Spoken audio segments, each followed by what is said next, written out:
Good evening. Thank you so much for coming out to the talk. My name is Andrew Will. I'm one of the noxious weed technicians here at Grace Harbor Noxious Weed Control. And today I'll be presenting Friend or Foe, Umbellifers Among Us.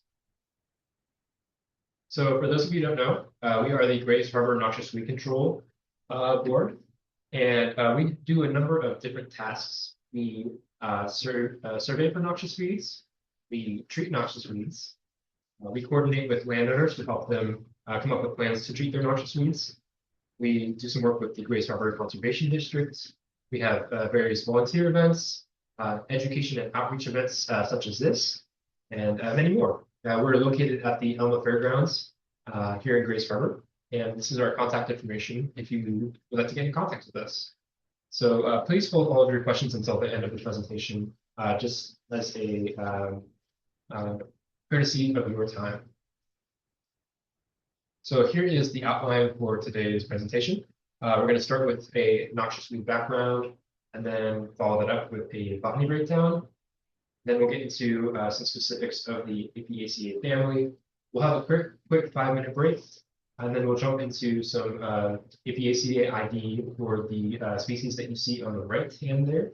And then we'll have a brief little assessment to see how much information we comprehended from the top. So we'll be talking about giant hogweed, cow parsnip, poison hemlock, wild chervil, rough chervil, wild carrots, western water hemlock, water parsnip, and water parsley. And you can see there that it's all color coded. So if it's green, it's native. If it's red, it's noxious. And then also, if it's edible, it will have a little fork and knife at the plate. And if it's toxic, it'll have a skull and crossbones. And if it's something that you need to be cautious of, it has that precautions to it. Right. So what are noxious weeds?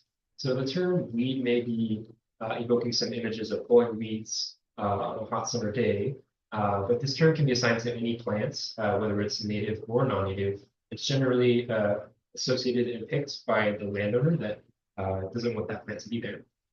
But according to the state of Washington, the term noxious weed is a legal term which states that it is an invasive, non-native plant that threatens agricultural crops, local ecosystems, or fish and wildlife habitats. Therefore, not all invasive species are noxious weeds. Noxious weeds can also be health hazards to livestock, pets, and humans by causing injury, illness, allergic reactions, poisonings, and fatalities. Noxious weeds, they do come in all different shapes and sizes, and they can be grasses, flowering plants, shrubs, trees, and aquatic plants. Most noxious weeds do spread by human activity, with around 50% of them spreading through escapees of cultivation and through horticulture. And the remainder of them usually spread through trade, travel, and seed packets. And with the establishment of noxious weeds in Washington state, there are protective measures in place to control and manage these pests through classifications, laws, and efforts to monitor and quarantine these noxious weeds. So this is our classification system here in Washington state. It is a 3-tiered system with Class A, Class B, and Class C. So these Class A weeds, these are noxious weeds that you're least likely to see because they have the lowest distribution within the state. They make up a high priority of the eradication and prevention for noxious weeds. And by law, it is required to eradicate any Class A noxious weed, and it's the landowner's responsibility to control it. And that term control just means that you must prevent it from returning to seed in the spring, or whenever it is in seed. So Class B noxious weeds, these are more common than Class A noxious weeds. And they can be established in some places in Washington, but be completely absent in other places. And mandatory control is required in areas where Class B species are not yet widespread in order to prevent new infestations and further spread. In areas where Class B species are already established, designated or non-designated control is determined at the state or county levels, as containment of the infestation is most important in these areas. Lists of state-designated Class B weeds can be found within the Washington Administrative Code 16750-015, based on the region and county weed boards. They may be contacted to view their listings.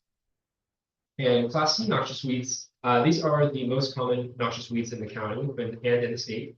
They are the most abundant as well, since they are already widespread, and they may also be of special interest to the agricultural industry.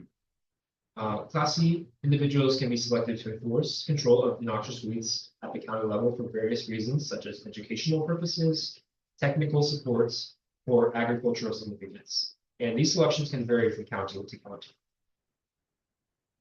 So this is just a quick informational image showing you the process for making noxious weeds into adding them to the list. So here in the spring, you can see that there are proposals from the previous year that are changed by the weed list at the state level. These are accepted or denied. In the summer, you can see that the state weed committee reviews and researches proposals and data to determine if species are qualified for addition to the list, and they make their recommendations. In the fall, it's at the state level, so the weed board hosts a public meeting to discuss the recommendations from the state weed committee's meeting, and they vote in the annual state weed list. And then finally, in the winter, it's at the county level, so the county weed boards host public meetings within 90 days of the state vote to discuss the state changes and make any county level proposals, and then vote in those changes. So within Washington state, there are a number of noxious weed laws, and these all fall under the Revised Code of Washington, or RCW 1710, 1704, 1706, and the WAC chapters 16750 and 16752. These make up the backbone of the noxious weed laws in Washington state. These laws lay the framework for a number of rules and regulations, such as state and county weed boards, weed districts, noxious weed classifications and weed lists, control, containment, and eradication purposes, quarantine and monitoring lists, herbicide use for control of noxious weeds, landowner requirement to control and prevent spread of noxious weeds on property, and the prohibition of the sale and distribution of the seeds and plants of noxious weeds. So the noxious weed monitoring list, the purpose of this list is to gather information on suspect non-listed weeds in Washington state and to monitor their occurrence and spread. So a species may be added to this list for a number of reasons, such as this weed is invasive and can be a potential threat to the state of Washington. More information may be needed regarding the plant's distribution, abundance, or biology. And the species may have once been on the state noxious weed list and is no longer there, so it's being monitored for reoccurrence into the state. And alongside with that list, there's also the quarantine weed list. And the quarantine list is a list of prohibited plants that cannot be sold, traded, distributed, or imported, or spread within Washington state. And this list is mostly comprised of all Class A noxious weeds and many of the Class B and Class C noxious weeds. And noxious weed programs are a great way to help combat the spread of noxious weeds. And each county in Washington has a noxious weed control board that closely follows all weed laws and locally serves members of the community in different ways. They conduct research and surveys to detect noxious weeds on private and public lands. They treat noxious weeds with the appropriate methods that can be either chemical, mechanical, cultural, or biological. They notify landowners of weed infestations and provide them with management plans and recommendations on how to best control the infestation. They create and facilitate educational materials and events such as this one to help educate members of the community about the identification, treatment, and control of noxious weeds. And they also offer two really great programs, the Weed-Free Rock and Gravel certification through the USFS, and also the Weed-Free Hay and Mulch certification through NYSMA. And those are great ways to ensure that you're getting weed-free materials. Lastly, I just want to share that there's a lot of really great noxious weed resources. The county that serves you for your noxious weed control board has lots of really great resources. And there's also a lot of really great resources on the Noxious Weed Control Board website from the state. And it's important because as landowners and members of Washington state and Grace Harbor County, it's important to be informed and educated about noxious weeds and their negative impacts on society and nature.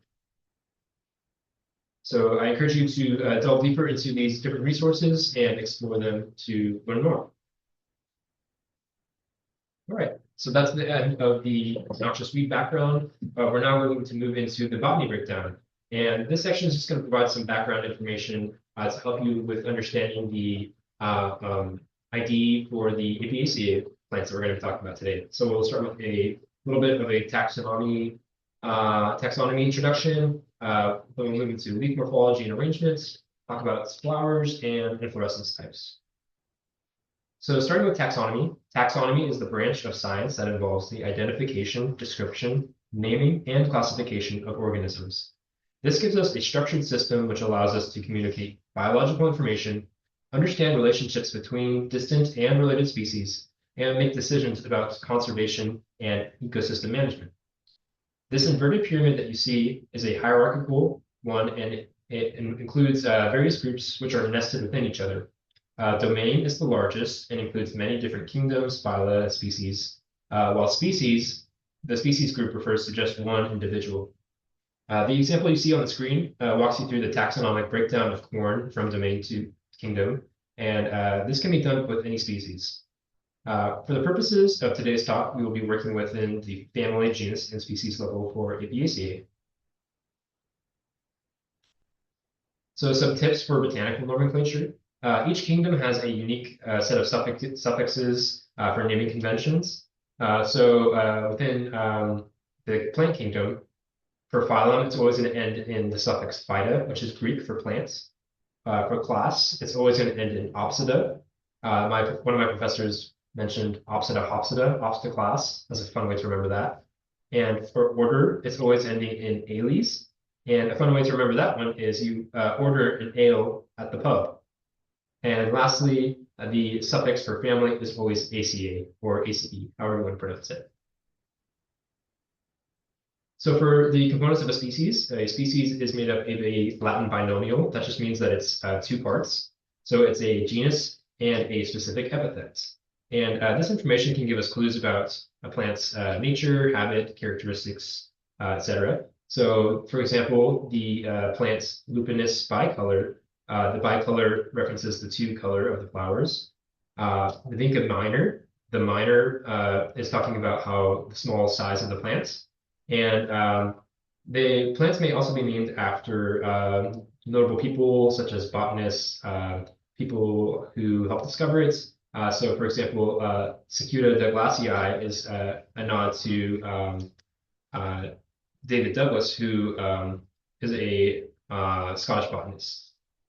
And with the scientific names, it's always genus is capitalized, the epithet is lowercase, and it's either italicized or underlined. So every plant has a scientific name, and they often have at least one to many common names. And with common names, these are great because they are super convenient, easier to pronounce, and can also provide descriptive information about a plant. But it's important to be mindful when using these common names because there can be some overlap within the common names that can be referring to many different species, which can get confusing, such as this ash example. So all of these examples that you see on the screen are different types of ashes based on their common names. But all of the plants you see on the left side of the screen, they're all within the Fraxinus genus. And then the ones that you see on the right side are completely different than that. So the mountain ashes, they all fall under the Sorbus genus within the Rosaceae or rose family. And then the Japanese prickly pear or prickly ash is within the Xanthoxylum genus, which is housed in Rudaceae or rue family. So you can see that these are all different species, but they're using the ash common name to try to describe them all, which can get confusing. So next, we're going to talk about leaves and their arrangements, venation, and different attachment styles. And this is all important information because it can help you to identify different plants, and especially within the carrot family. So the first thing we're going to be talking about is leaf venation, which is the arrangement of the veins in a leaf. So with a pinnate leaf, the pinnate venation, the single midrib gives rise to lateral veins, which run towards the margins of the leaf. In palmate venation, the veins branch out from a central point towards the base of the leaf like a hand. So you can kind of hold up your hand and stretch out your fingers. That's kind of what the venation is doing. It gives you that little mental cue. And with parallel venation, those venation lines are all going to run parallel to each other. They're not going to cross or touch towards the apex of the leaf. So with pinnate venation, that's often associated with eudicots, think flowering plants, and with parallel venation, that's often associated with monocots, think grasses.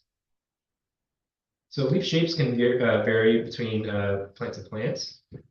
These are just some of the more common ones that you can see. And the primary factor that is the difference between these leaf shapes is the thickness in relation to location. So you can see that a linear leaf is longer than it is wide, whereas a ovate leaf is thicker at the bottom, and then as it works towards the apex of the leaf, it's going to taper to a point. And these different leaf shapes all can be diagnostic for different species. Think of oaks with their lobe leaves, and so on and so forth. So leaf shape is useful for identification purposes. Next, we're going to be talking about simple versus complex leaves. So a simple leaf is a leaf blade that is one piece and is free from any forms of division. And a palmately compound leaf is a leaf that is dissected into leaflets that branch out from a single point. So go ahead and hold up your hand again and stretch out your fingers. Each of your fingers is a separate leaflet, and your entire hand is one leaf. Next, pinnately compound is a leaf that is dissected into leaflets that arise from either side of a central axis at different points. And with these compound leaves, you can have various degrees of division. So that can be anywhere from once compounds to many times compound. And with each layer of division, you're adding another division into the leaf. So if you can see from the picture on the screen, pinnately compound leaf is going to be less dissected than a bipinnately compound leaf. And these can go to many times compound, such as 4 times compound, which is just more and more dissected, and it'll look more and more fern-like and more feather-like with those increasing levels of dissection. And you can also get a lot of information from the margins of the leaf. So leaf margins can be entire, which means that they're free of modification, or have various appearances that can be diagnostic for ID. And different plants are associated with those different types of leaf margins. So a dentate leaf margin can be associated with a strawberry, and a lobed leaf margin can be associated with an oak. Lastly, for leaves, there is the leaf arrangement. So this is just showing and talking about how leaves are arranged on the stem. So you can have alternate, which just means that there's one leaf per stem node, and it's alternating from side to side. Opposite means that there's 2 leaves per node, and they are directly across from each other. And whorled occurs when there are 3 or more leaves per node, and they generally work around the stem, such as when you see horsetail. All right, so now we're going to be moving on to components of a flower. So flowers are made up of modified leaves, and they're arranged in distinct whorls or units. So each whorl has a name and a component that it's made up of. So the lowest whorl is called the calyx, and this is made up of sepals. The next whorl is the corolla, made up of petals. The andrecium is made up of stamens, and the gynecium is made up of carpels. And those top 2 whorls are the reproductive whorls, and they are the male and female components of the flower. And just some further information about this. So you can see here highlighted in red, that is the gynecium, and those are the components of the gynecium. So you have the ovary, the style, and the stigma. And in blue is the andrecium, and you have the anther and the filaments that hold it. And this is just showing here that there is a lot of floral diversity within the Apiaceae family. There's different colors, there's different textures, there's different structural components to those flowers. So lots of variety there within the Apiaceae family. All right, so moving on to inflorescence types. Inflorescence types are clusters of flowers that are arranged on a single or many stalked system. And there's a variety of different inflorescence types that can exist, and most of them are diagnostic of families and provide a lot of information. So our first one is the solitary or single inflorescence, and this just means that there's a single flower on a single stem that is not part of a cluster. Some examples of this include magnolia, poppy, hibiscus, and trillium. Next is the spike inflorescence. So this is a flower cluster where flowers grow directly from the floral axis without a stalk on them. Some examples of this include the wheat celosia, bottlebrush grass, and the Class B noxious weed purple loosestrife.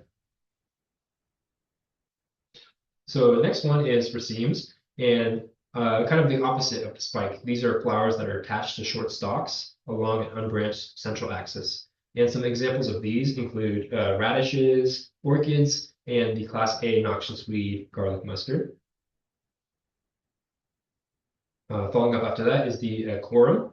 And you can see on that image on the left there, they all have different length stalks, but all of the flowers are at the same height. And that is pretty descriptive for a corum. That's what they are.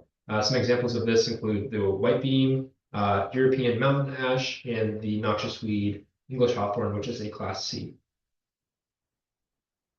So cymes can be kind of complicated, but the basics is that it's a flower cluster that has the central or highest flower on the cluster is going to bloom first, and then all flowers below that or in the following sequence are going to then bloom after that first flower or highest flower. And as you can see, there's different morphologies that can occur, different growth patterns, which is a lot of fun. Some examples here. So a simple cyme is jasmine, and then a compound cyme, a good example of that is the catchfly. And then it's just some other different cymes you can see. There's the helicoid cyme, which is an example of pink roots, and the scorpioid cyme of fiddleneck. Next on our list is the panicle. And this one is pretty similar to the raceme, but it just has a different or an extra level of branching. Kind of similar to like what we're talking about with the leaves, but instead of leaves here, it's just flower cluster. So it's just got an extra layer of branching. So some examples of that include butterfly bush, which is a Class B noxious weed, and Japanese knotweed, which is another Class B noxious weed. So the spadix is a nested structure which is composed of small petalless flowers borne on a fleshy stem or spadix, and it is housed within a large modified lead called a spathe, which is often brightly colored. And this inflorescence type is diagnostic of the Araceae or Arum family. And this is two examples here of the spadix. So you can see on the left there is the Italian Arum. This is a Class C noxious weed. It's kind of interesting how it has that white spathe and spadix there. And the classic example of spathe and spadix is the lanceleaf or Anthurium genus. And second to last is the head or composite inflorescence. And this is a short, dense spike, which is made up of two flowers, the disc and ray flowers. It can have both disc and ray flowers. It can have just disc flowers, so there's a bit of variety there. And it gives it the appearance of having just one flower, but it's actually many different flowers in one flower. And this inflorescence type is diagnostic of the Asteraceae or daisy family, and it is found in some species of Apiaceae as well. And some examples of this inflorescence type, you have your classic sunflowers, daisies, and dandelions. And there's also many noxious weeds that do have this inflorescence type as well. So you have your knapweeds, your thistles, your ragworts, and your hawkweed. These are all Class B noxious weeds here. And last but not least, our star of the show is the umbel. This is diagnostic for the Apiaceae or carrot parsley family. And how you can tell what these ones are is that they all have generally equal length stalks, and they arise from a common central point. They can be flat or curved, and they can also be simple or compound. And here's just a little informational graph or image about simple versus compound umbels. So you can see here, the main difference is that a simple umbel has less levels of branching than a compound umbel. So it's showing there that the pedicel on a simple umbel is much longer than the pedicel of a compound umbel, and that's because it has that extra level of branching with that rachis there. So if you see a compound umbel, it's much more dense than a simple umbel. And the simple umbel is much more spread out and not as dense.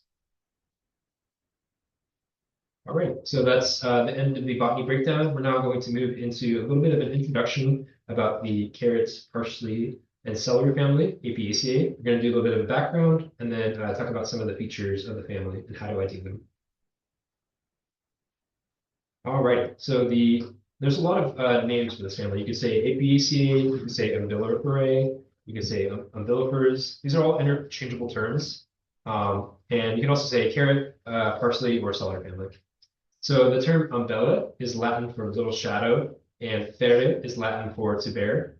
And the term umbellifer is named after the umbrella-like structures on their flowers. So a type genus is a kind of like the poster child of a family that has the majority of the defining traits associated with that family. And there's also the type species too. And for Apiaceae, this type species is wild celery, or Apium graveolens. And has a lot of the features that we're about to talk about. So a little bit more about the history. Historic records indicate that apium has been associated with humans as early as 50 AD and was used by the Roman naturalist and author Pliny the Elder. Apiaceae family was first described by English botanist and orchidologist John Linley in 1836. There's approximately 446 genera and over 3,800 species globally within Apiaceae. And it's present throughout the world, especially in temperate climates.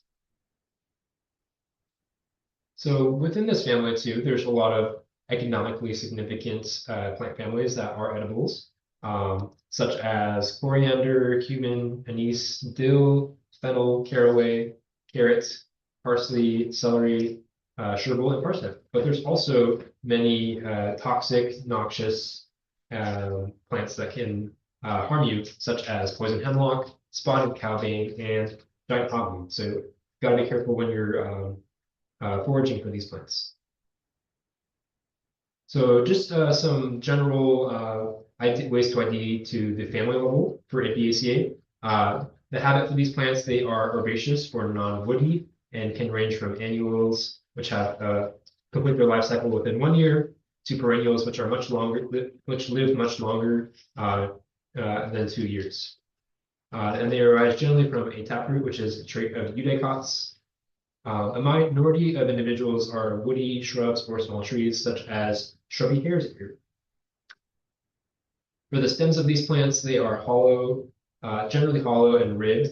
Hairs may or may not be present, and some members of the family have different colored pigments on their stems, which can be used for any purposes, such as poison hemlock, giant hogweed, and cow parsnip. The leaves of Apiaceae are generally deeply dissected or occasionally compound.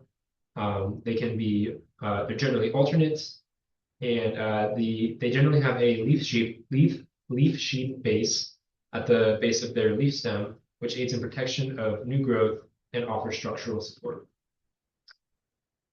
The inflorescence for Apiaceae, like I mentioned, is generally a umbel, more specifically a compound umbel, but there are some species that have a simple umbel, such as the western grassworts. And there's even some species that have the head inflorescence, such as sea holly, but it's not as common. For the flowers of this family, they are generally bisexual. They're often symmetrical. They can have anywhere from 0 or 5 sepals, 5 petals that are ovate or spoon-shaped. They have 5 stamens, 1 carpel, and they have a 2-chambered ovary. So a unique feature of this family is the stylopodium. It is a swelling at the base of the style. You can kind of think of it as the podium that the style stands on. And it has a number of different functions, such as attracting certain insects that will come and eat the herbivorous insects on the plants to help it protect it. It also provides some mechanical support for the larger insects that are pollinating the plants. And it can also help to provide some other protections for the flower from the environment. And as the fruit develops, the stylopodium may or may not fall off. The fruit type for the family is also pretty diagnostic. There is the dry schizocarp. It's Greek for schizo meaning division or splits, and carpus for fruit. So it's a fruit that splits or divides, and it divides into two one-seeded merocarp segments at maturity, which are then dispersed. All right, we're going to take a quick 5-minute break, and then we will jump back into it with the APAC ID for the different species.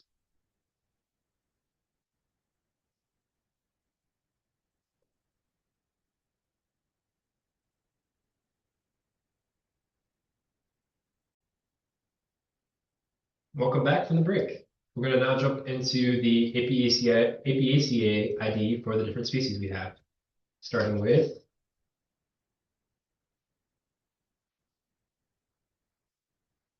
giant hogweed. So this plant originates from the western Caucasus Mountain regions of Georgia and southern Russia, and it was likely introduced to North America and Europe during the early 1900s as a garden ornamental due to its large size and showy flowers, and likely eventually escaped from cultivation. Distribution of this plant within the United States, it's expanding its range each year, and it's found on both the east and west coasts. And from the map you can see on the screen, it's mostly on the west side of Washington State, but this information is as of 2018, so it is not the most current.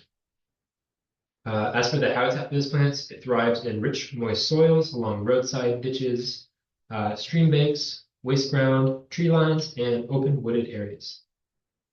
This plant has negative impacts on the environment, and because it outcompetes native plants due to its massive size, rapid growth, and tendency to form dense stands with large canopies. And in riparian settings, it doesn't help with soil retention. It actually can lead to further erosion because the roots are not efficient at soil retention. And this plant is also toxic to humans and animals. So the hazards of this plant, it is highly phototoxic and causes severe skin irritation in the form of photodermatitis to susceptible people who come in contact with the plant's sap and juices via touch. This is caused by the organic compounds within the sap of the plant called furanocoumarins that activate when exposed to UV rays on moist skin, causing cell death and inflammation of dermal tissue. This presents a range of symptoms on the skin of the affected area, including rashes, itchiness, redness, heat, swelling, and blistering within the first 24 to 48 hours of exposure to the sap. Long-term to permanent scarring and staining of the skin can follow a reaction, and exposure of sap in the eyes can cause temporary or permanent blindness. The best practice to follow if hogweed sap gets on your skin is to immediately wash the affected area with soap and cold water, and to keep the area out of direct sunlight. Furanocoumarin content of the plant is generally greater in mature plants that have flowered and fruited, and the highest concentrations can be found within the leaves. And this compound most likely serves to protect the plant from anti-herbivory, especially from animals and fungus. Some preventative measures for this plant: do not touch or handle the plant with your bare hands. Supervise children around giant hogweed, and do not plant or disperse any seeds or transplants. So how to identify this plant? It's for the habit of the plant, it is a herbaceous biennial or perennial that grows from a forked or branched taproot. The first sprouts generally appear in the springtime from roots or seed. And the best time to ID this plant is between May and June, because that's when the plant is in full bloom. As for the inflorescence, it is a flat-topped compound umbel that has a diameter of up to 2.5 feet, and the flower head is made up of small white flowers with generally around 50 or more clusters per umbel. As for the stem, it's generally 2 to 4 inches in diameter. It's hollow and ridged and can grow anywhere from 8 to 20 feet tall, and it has these dark red, purplish blotches on the bumps on the stem. Stems have coarse white hairs along the stem as well, and are especially prominent at the base of the petioles. As for the leaves of giant hogweed, they are sharply lobed with deep incisions and knife-like margins. They can be up to 5 feet in diameter at their largest, and they have dense and stubby hairs present on the underside of their leaves.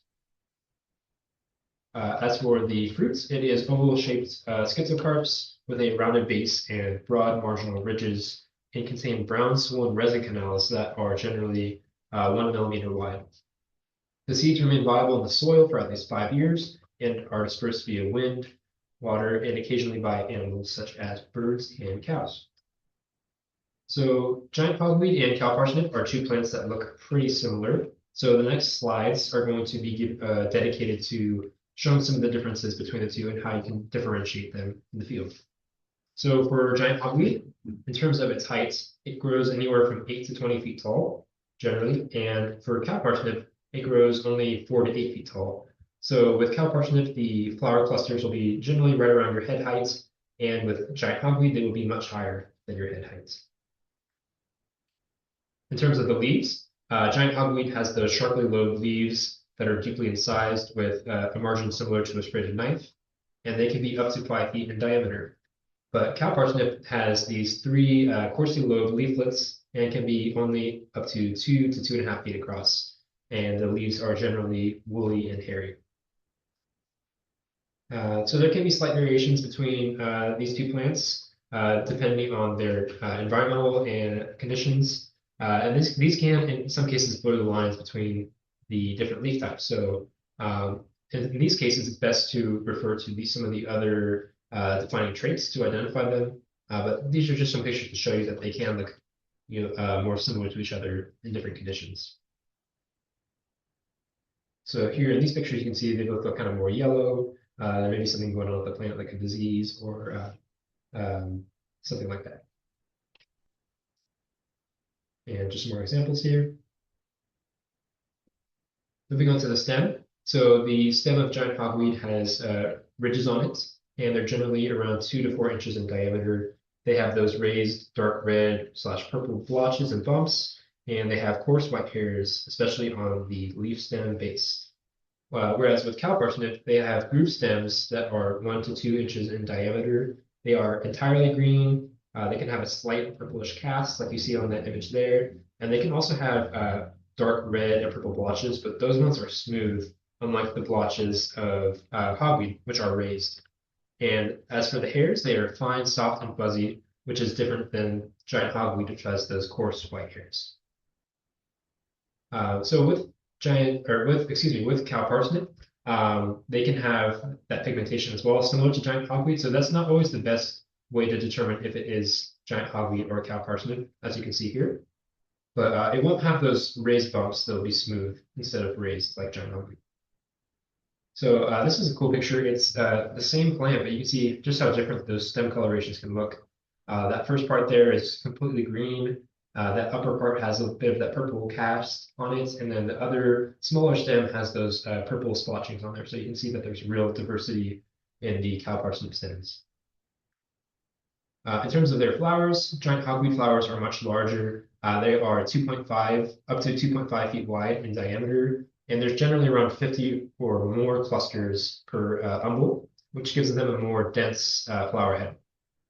And giant hogweed generally flowers around from May to August, whereas with cow parsnip, they are much smaller, around 6 to 12 inches wide, with a flower head around of 10 to 30 clusters, so it's a less dense flower head, and they flower from June to August. And just some more pictures in regards to the flowers, so you can see how much denser the giant hogweed flowers are there in comparison to the cow parsnip. And now we're going to have a video to help solidify these differences between the plants. Hi, my name is Jennifer Gruns, and I'm the coordinator for the Greater Vancouver Invasive Plant Council. And we're here today to take a look at a new monster in our region, giant hogweed, and then also to look at the difference between our native species cow parsnip that looks very similar to giant hogweed. So as you can see here, we have giant hogweed, and you can see that it's quite a bit taller than I am. These plants get up to about 15 feet tall, and I would say that these plants are around that height. These plants came from Asia and were brought here as a garden ornamental. And you can definitely see why that would be. These are the most amazing plants you'll probably ever see in your life. And what has happened though is that the plants grow very well here and are starting to colonize sensitive habitat. They also pose a serious public health risk as the leaves and stems contain a toxic sap that makes you sensitive to the sunlight. And these burns can reoccur for up to 10 years anytime that part of your body is exposed to sunlight. So this is of concern to us. So we are working hard to try and eradicate this plant from our region as quickly as we can. So this is a great example for you to see that this plant really is the biggest plant you are ever going to see. So to help you distinguish between giant hogweed and the native cow parsnip, we have a great opportunity here because the two plants are actually growing together. Unfortunately, they're not flowering, but we do have two great examples of leaves that we can compare. So you can see on the giant hogweed and in the leaf right behind me here that these leaves are very deeply lobed. That is, that they're really cut in deeply and they have a very serrated edge to them. And you can see that on the plant. It's very spiky and pointy. Whereas cow parsnip, which looks very similar to giant hogweed, but only really grows up to about 1.5 meters tall, does not have leaves that are as deeply lobed, nor are they as serrated on the edges. They kind of, some people liken them to like a funny looking maple leaf. So you can see here again that the edges are not as serrated or as deeply lobed as the giant hogweed leaves. So you can see that this goes in a lot further and the edges look much like a serrated knife. So that's one of the main ways that we distinguish between these two plants. Unfortunately, the cow parsnip at this site is not flowering, so we can't give you a comparison in the flowers, but basically when you see cow parsnip flowering, it looks like giant hogweed thrown in the dryer and shrunk down. So you get white flowering umbels like this, but there just aren't as many flowers on each of those umbels. And again, you're going to find the flowers at about your head height.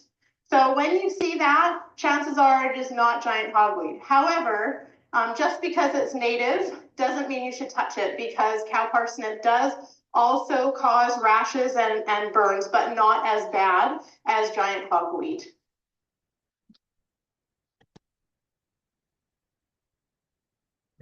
And this is just a bit of a comparison between the two distribution maps.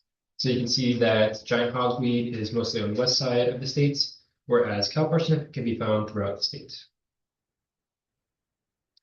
Our next species is going to be poison hemlock, or Conium maculatum.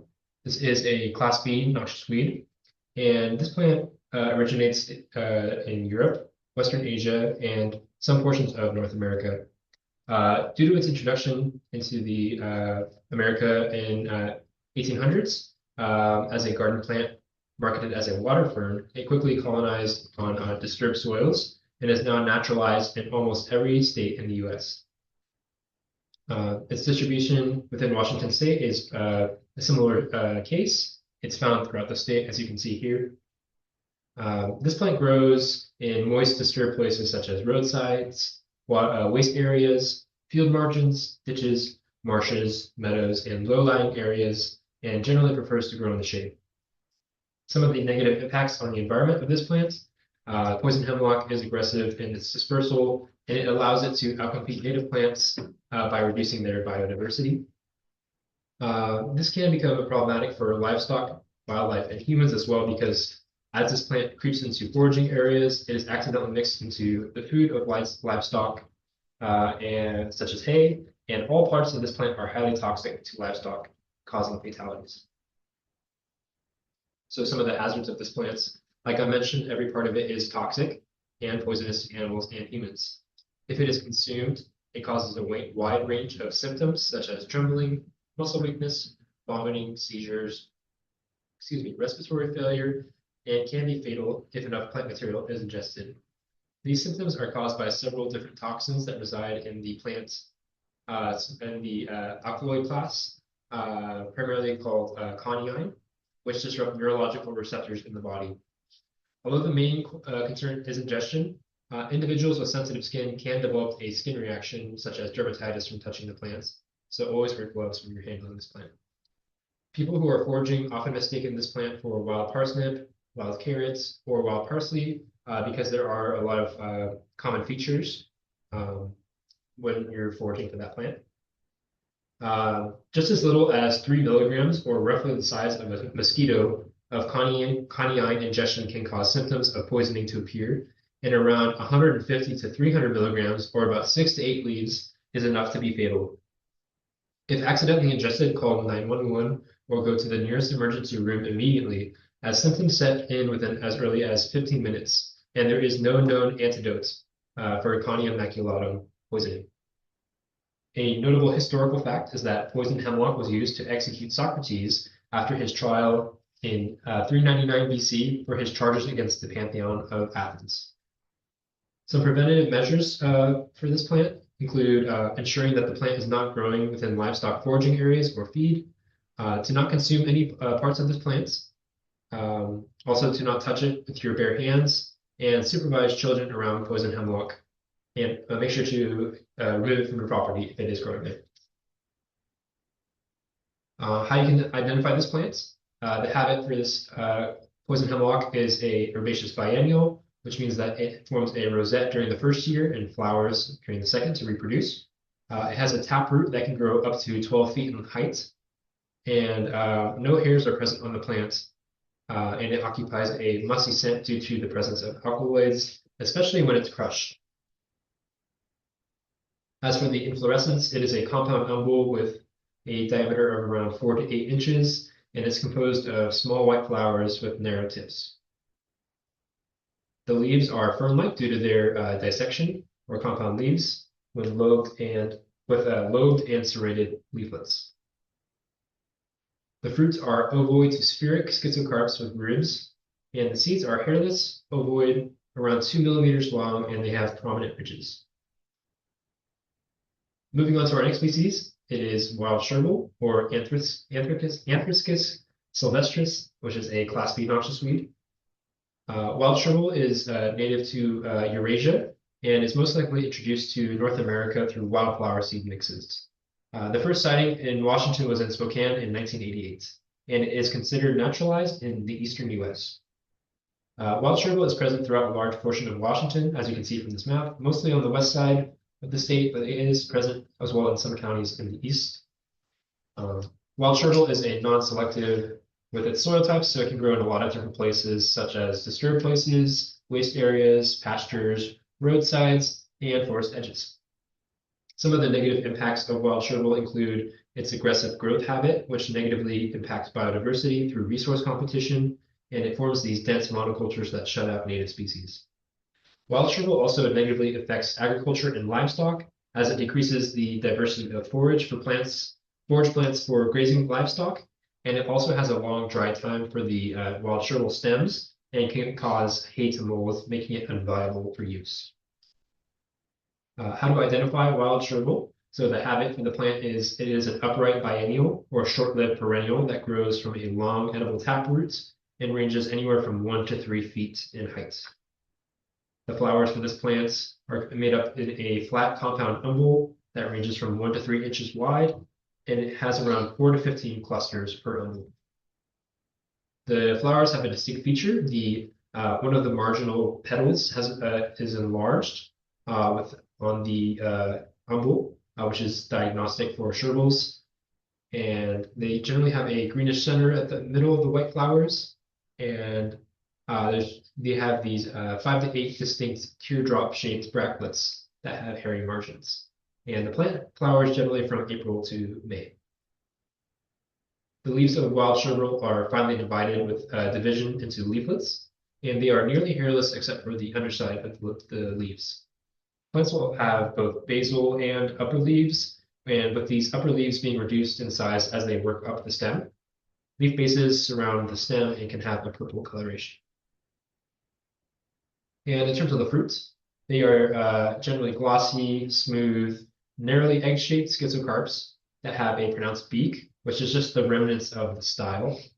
And as this fruit matures, it transitions from a green to a yellow to a dark color at maturity. The seeds are smooth, shiny, and dark brown in color and have small antenna-like points at the apex. Seeds are generally viable from 1 to 2 years. So this is the other shrubel on our list, rough shrubel. It is Carophyllum temulum, and it is a Class B noxious weed here in Washington. It originates from Europe, Asia, and Africa, and similarly to wild shrubel, it most likely was spread through wildflower seed mixes. As you can see here on the distribution map, it is mostly on the west side of the state, and it's found from British Columbia all the way to Oregon.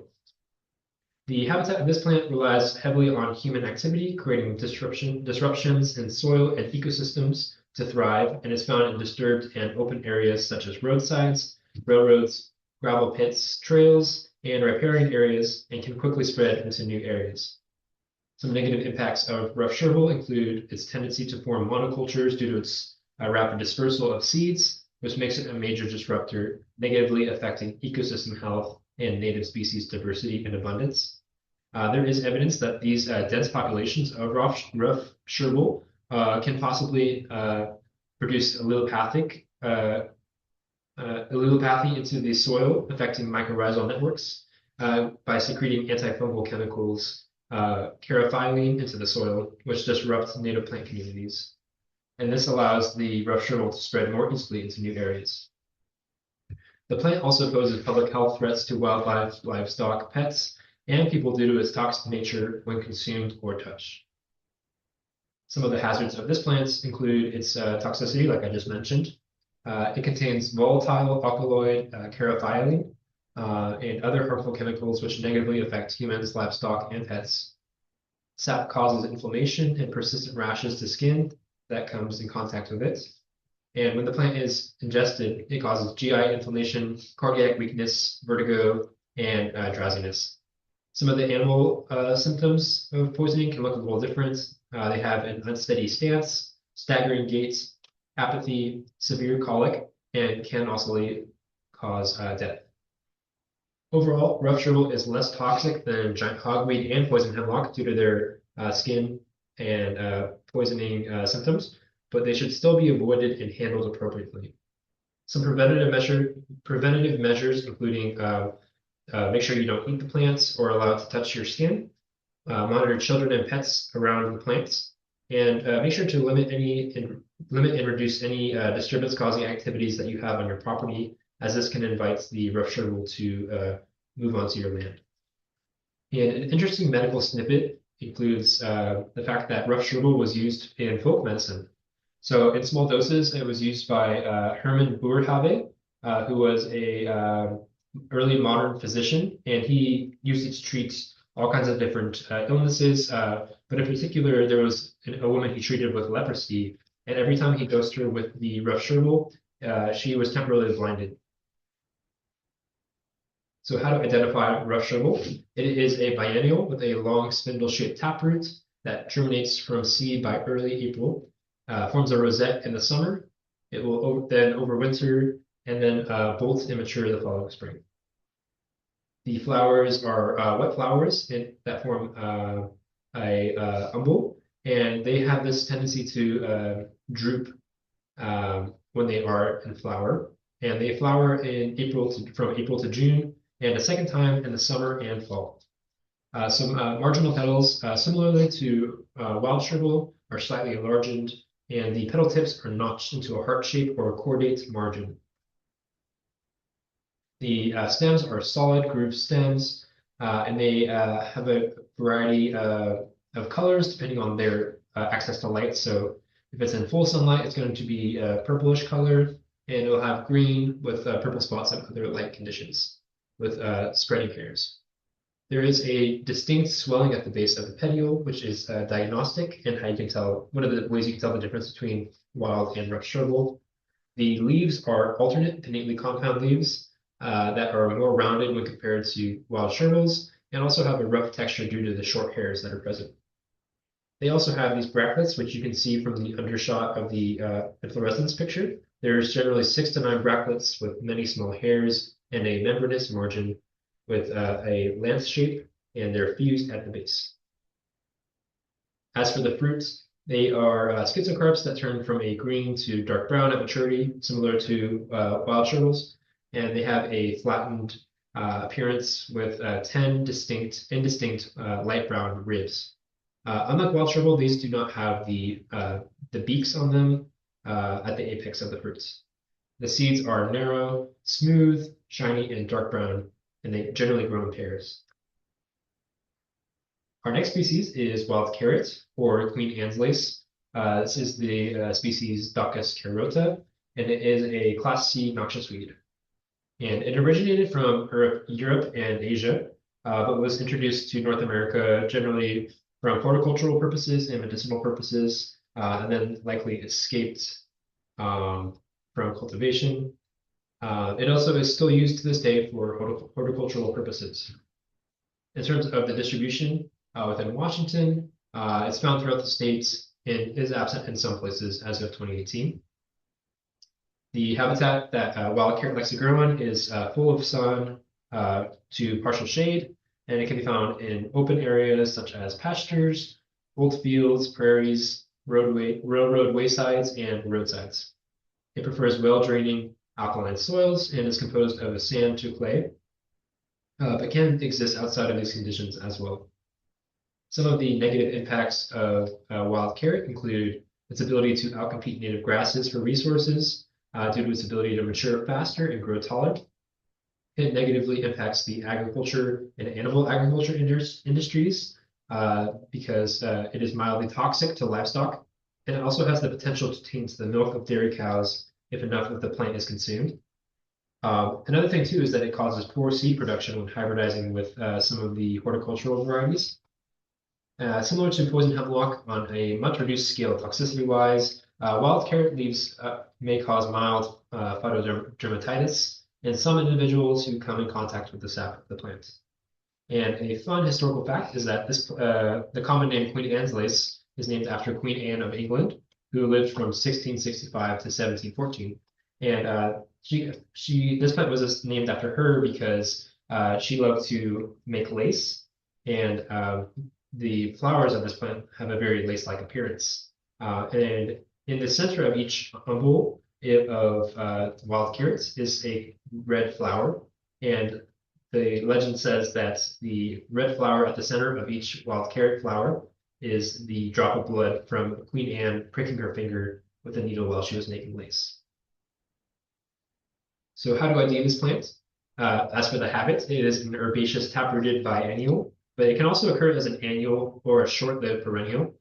It grows anywhere from 1 to 4 feet tall, and the entire plant is covered in coarse, stiff hairs.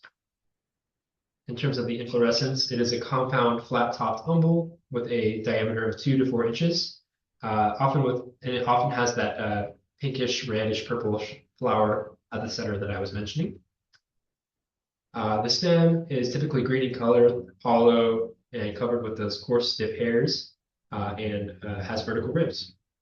The leaves are alternate, pinnately compound with small toothed leaflets, and can be linear or lance-shaped. It gives it a very feathery, lacy, and fern-like appearance, and the petioles are longer than the leaf blades of the lower portions of plants. As for the fruits, they are brown, oval, and flattened, and have hooked spines. And similarly to wild tumbleweed, the wild carrots fruits can break off and then roll across the landscape, scattering seeds. And you can see too that those seeds have the little barbs on them, which will catch onto fur and clothing, which can also help to spread them further. And one plant of wild carrot can produce up to 40,000 seeds. So our next species is western water hemlock, or Cicuta douglasii, which is a native plant to North America and the Pacific Northwest. This plant is generally established along the west coast of the continent and the state of Washington, and is found in a number of places, which you can see from that distribution map there. It loves to grow in wetland places and can be found along streams, ponds, irrigation ditches, or marshy areas. Some of the negative impacts on this plant, although it is native, it is considered one of the most violently poisonous and toxic plants in temperate zones of North America. And it is proven to be lethal to both animals and humans in as little as 15 minutes. So some of the hazards of this plant, like I mentioned, it is highly poisonous, and that's due to the presence of the toxins. It is a poisonous unsaturated alcohol and a violent convulsant, excuse me, within all parts of the plant, but especially the roots. Only a small portion of the plant needs to be ingested to be fatal, with a piece of root the size of a walnut being enough to kill a 1,200-pound cow or horse. Once the toxin enters the body, it quickly attacks the central nervous system and manifests as symptoms including excessive salivation, muscle twitching, rapid pulse, and breathing, loss of muscular control and convulsions, grand mal seizures, coma, and death can occur within as little as 15 minutes to 6 hours after ingestion if the dose is high enough. Although the symptoms are caused by an attack on the nervous system, most poisoning victims die from a lack of oxygen and cardiovascular collapse that occurs as a result of these convulsions. Livestock generally avoid this plant, but they will eat it in the early spring as it appears before other plants start to grow when foraging is poor.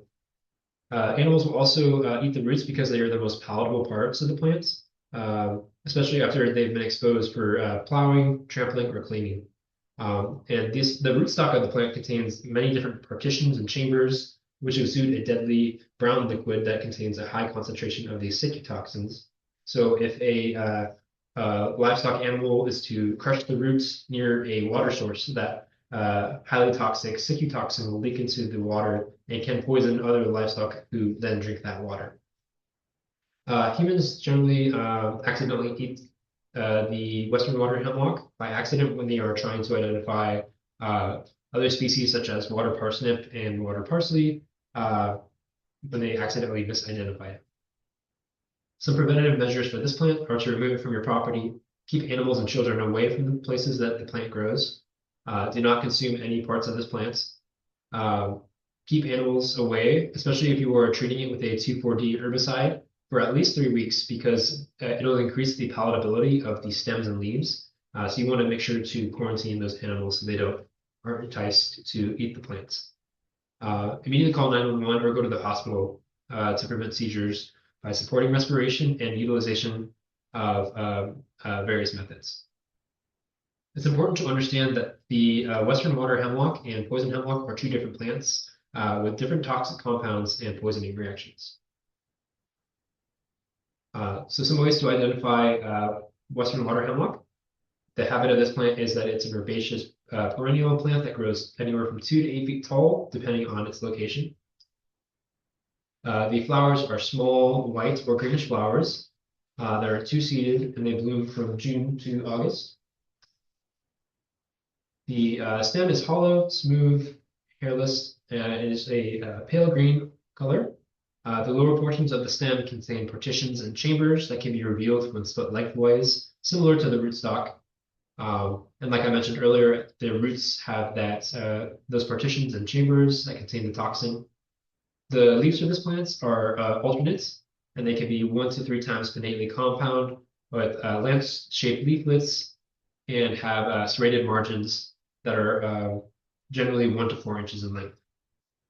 The venation forks are distinct for this plant. From the midvein, they will branch out to the margins of the leaf, and they will end up in the sinus between each leaf tip of the margin, which is unique for identification purposes. The fruit for this plant, generally they are a round schizocarp with ribs and are somewhat flattened, and the seeds are tea-colored, kidney-shaped with corky ridges on the margin.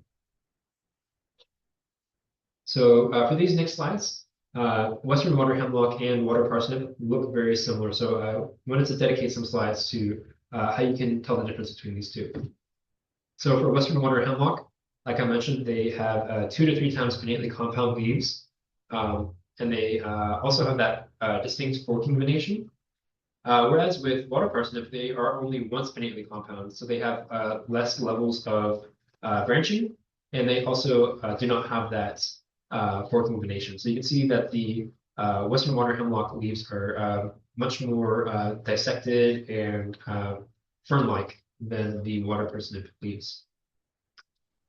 Water parsnip has a dimorphic leaf habit. So when the leaves are in the water, it can create this aquatic leaf type. And Western water hemlock does not do this. So that's another way you can tell the difference between the two.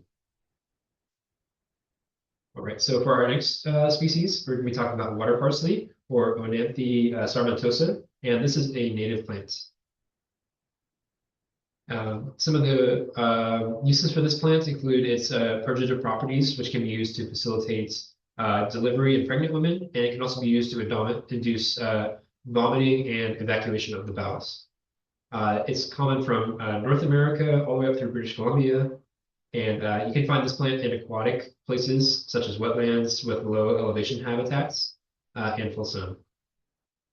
Ecologically speaking, water parsley is useful for wetland restoration projects because it can slow down water flow, allowing sediment to settle thanks to its dense biomass that it creates above ground.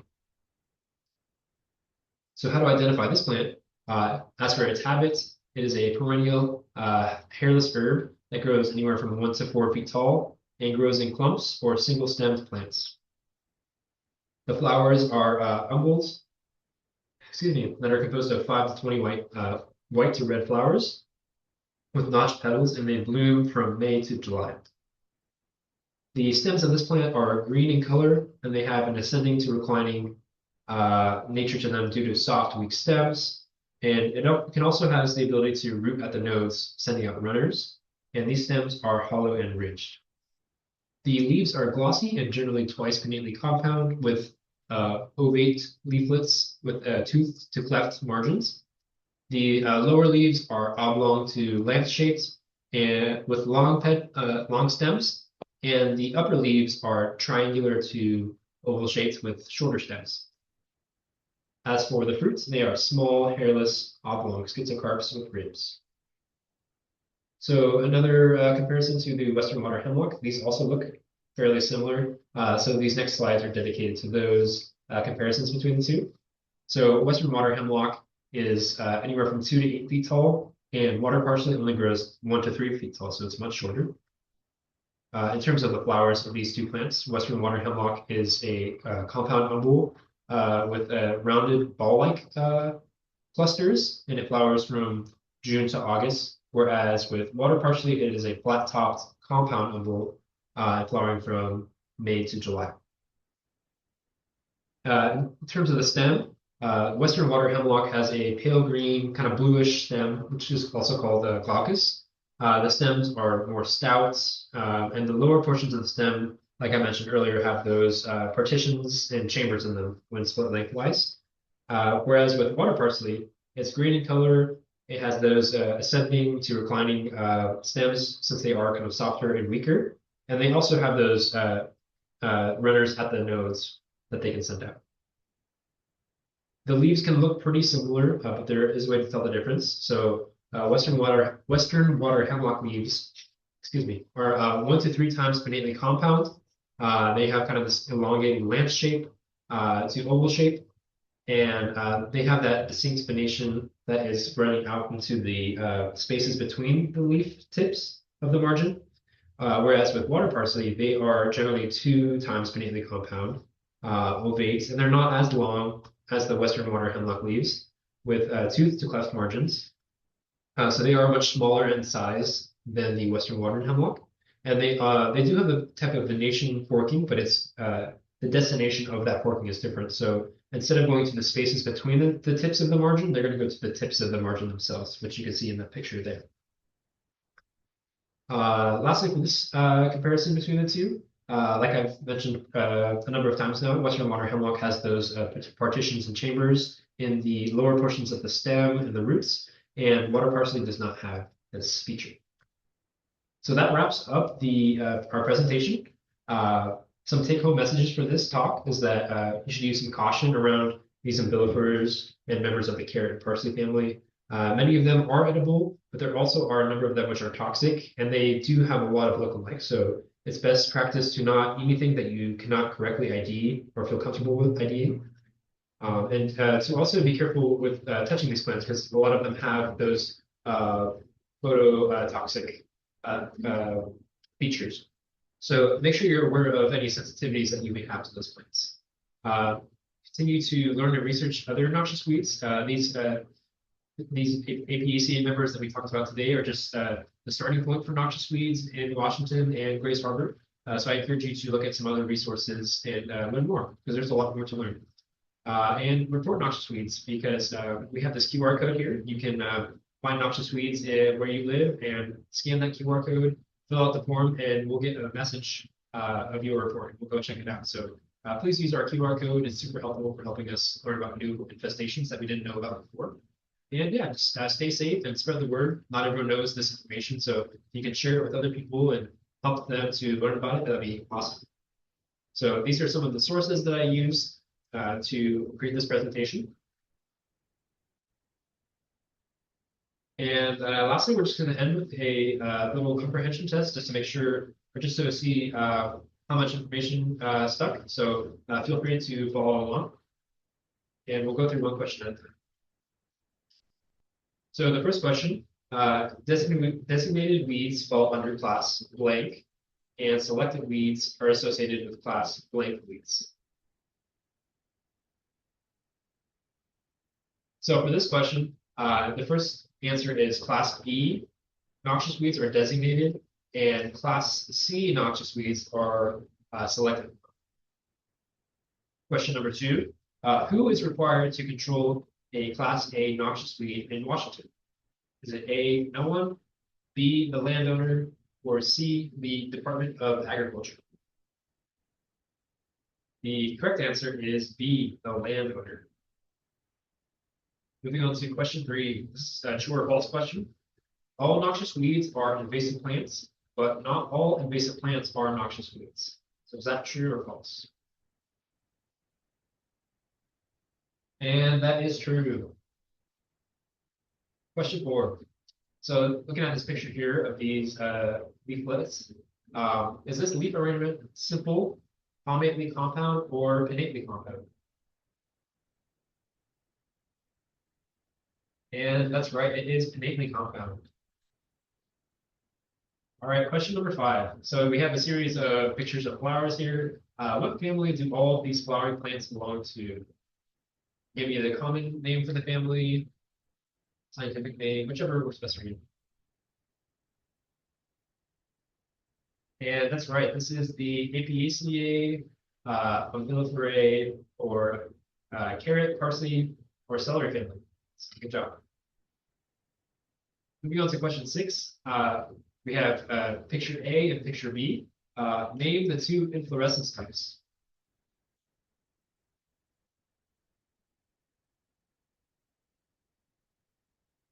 And for image A, that is the head or composite inflorescence type of sea holly. And for B, that is the umbel inflorescence type. And these are both inflorescences that you'll see in Apiaceae. Now, moving on to question 7. List 3 edible members of the Apiaceae family. Any 3 that you can think of. It could be a spice, it could be a vegetable.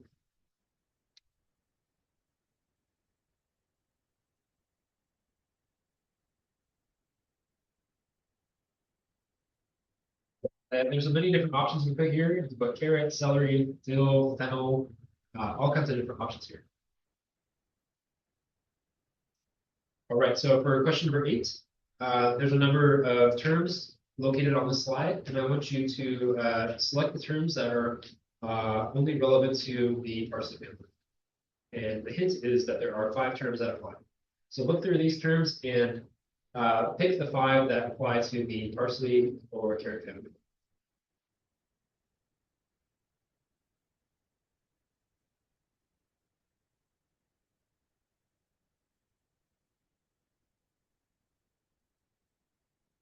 All right, so the terms are Stylopodium, schizocarp, humble, hollow stem, and sheathing leaf base. So the remainder of the questions are all just about IDing different members of Apiaceae. So this first one, the hint is that it has two leaf forms and is a common lookalike to the most toxic plants in North America. Is it A, Western water hemlock, B, water parsley, or C, water parsnip? The correct answer is C, water parsnip. Question 10. The hint here is this is the toxic version of a similar noxious weed. Is it A, wild chervil, B, rough chervil, or C, cow parsley? The correct answer is B, rough chervil. And a way you can remember this is that rough chervil is rough. It's going to try to beat you up because it's noxious, and wild chervil is not. It's a wild child. All right, question 11. The hint here is that Socrates is associated with this plant. It was used to execute him.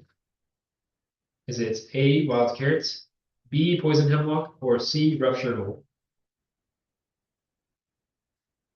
The correct answer is B, poison hemlock. Question 12. The hint here is it has a forked nation that ends in the tips of the leaflet margin. Is it A, water parsley, B, western water hemlock, or C, water parsnip?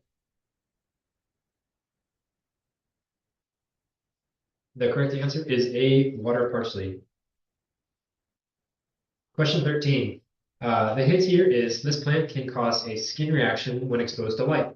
Is it A, giant hogweed, B, cow parsnip, or C, poison hemlock? The correct answer is B, cow parsnip. Question 14. So this one, the hint is it is the edible version of a similar noxious weed. Is it A, wild carrots, B, wild chervil, or C, rough chervil? The correct answer is B, wild chervil. Moving on to the next one. The hint here is that this plant has distinct raised markings on the stem with coarse white hairs. Is it A, cow parsnip, B, western water hemlock, or C, giant hogweed? The answer is C, giant hogweed. Our second to last question. The hint here is this is the most toxic plant in North America. Is it A, water parsley, B, water parsnip, or C, western water hemlock? The correct answer is C, western water hemlock. And our final question is question 17. The hint here is it has a regal red flower at the center of the cluster.